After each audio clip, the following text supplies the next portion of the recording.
होती, तर आता 21 तारखेला एकत्रित निकाल द्या, मतमोजणी 21 तारखेला होईल. अजून मी काही निकाल वाचलेला नाही, पण तो जर खंडपीठाने दिलेला निकाल असेल तर तो सर्वांना मान्यच करावा लागेल. पण आता जवळपास गेले 25-30 वर्ष किंवा त्याहीपेक्षा जास्त मी स्थानिक स्वराज्य संस्थांच्या निवडणुका पाहतोय. पण असं पहिल्यांदा घडतं आहे की घोषित केलेल्या निवडणुका पुढे चाललेल्या आहेत, त्याचे निकाल पुढे चाललेले आहेत. मला असं वाटतं की एकूणच ही जी काही सगळी पद्धती आहे, ही पद्धती काही फार योग्य वाटत नाही. अर्थात खंडपीठ स्वायत्त आहे, त्यांनी निकाल दिला तर तो सगळ्यांना मान्य करावा लागेल. इलेक्शन कमिशनही स्वायत्त आहे. पण यातनं जे उमेदवार आहेत, जे मेहनत करतात, इतके दिवस प्रचार करतात, त्या सगळ्यांना एक प्रकारे त्याचा भ्रमनिरास होतो. आणि सिस्टीमच्या फेलियरमुळे त्यांची काही चूक नसताना त्या ठिकाणी अशा पद्धतीनं या सगळ्या गोष्टी होणं काही योग्य नाही आहे.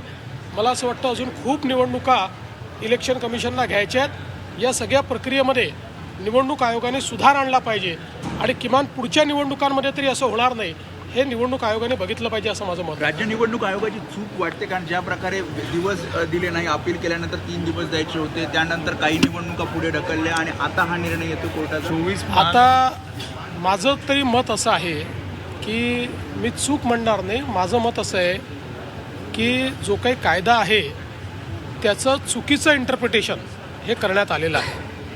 म्हणजे निवडणूक आयोगाचे वकील कोण आहेत मला माहीत नाही. विथ ऑल ड्यू रिस्पेक्ट, अतिशय चुकीचं इंटरप्रिटेशन केलेलं आहे. कारण इतके वर्ष या निवडणुका आम्हीही लढवतो आहोत, त्याचे नियम आम्ही बघितलेले आहेत.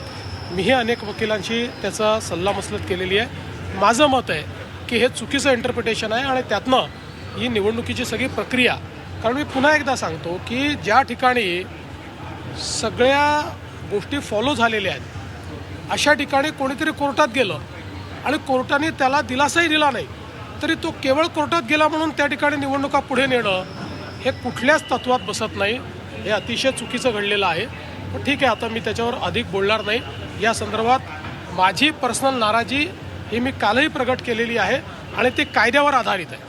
माझी काही इलेक्शन कमिशनवर नाराजी नाही आहे. माझी नाराजी कायदेशीररित्या होत नाही याच्यावर आहे. हे मतदान झालेलं, या ठिकाणी आज मतदान होतंय. आता 20 तारखेपर्यंत सरसकट सगळीकडे आचारसंहिताचा मुद्दा आता परत एकदा उपस्थित राहतोय, कारण की निकाल 21 तारखेला येणार आहे. आता ते परत इलेक्शन कमिशनने ठरवायचं आहे.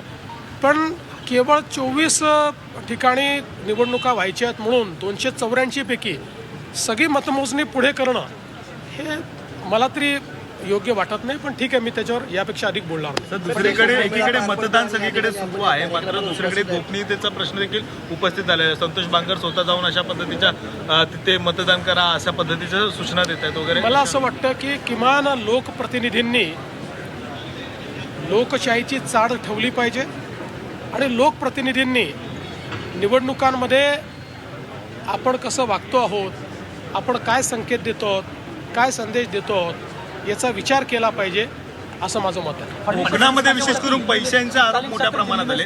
कोकणात काल सुद्धा पैशांचे आरोप आहेत ते मोठ्या प्रमाणात झालेले पाहायला मिळतात.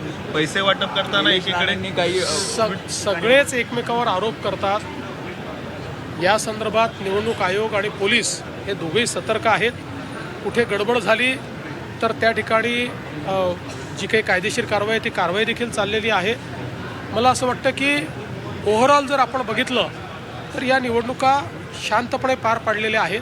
काही ठिकाणी टेन्शन आहेत, काही ठिकाणी अतिशय टोकाचे मतभेद देखील झालेले आहेत. होणं योग्य नाही आहे, याचा सगळ्यांनी विचार केला पाहिजे.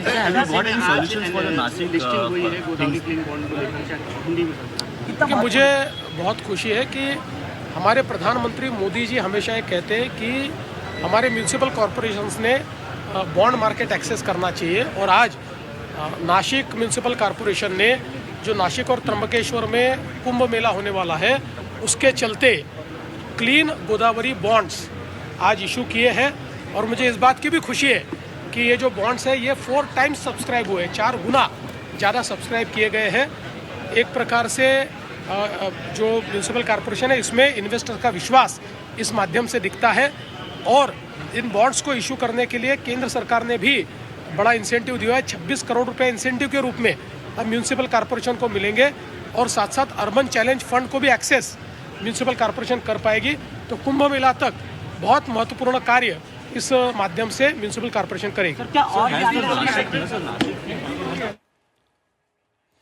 तर मुख्यमंत्री देवेंद्र फडणवीस यांची प्रतिक्रिया आपण पाहत होतो। मतमोजणी आता 21 डिसेंबरला होणार आहे आणि या संदर्भात त्यांनी नाराजी व्यक्त केलेली आहे।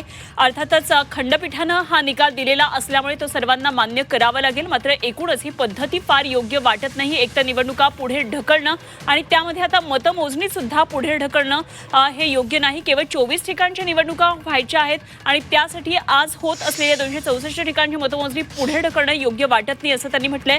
कायद्याचं चुकीचं इंटरप्रिटेशन केलं असल्याचं पुन्हा एकदा मुख्यमंत्री देवेंद्र फडणवीस यांनी म्हटलंय।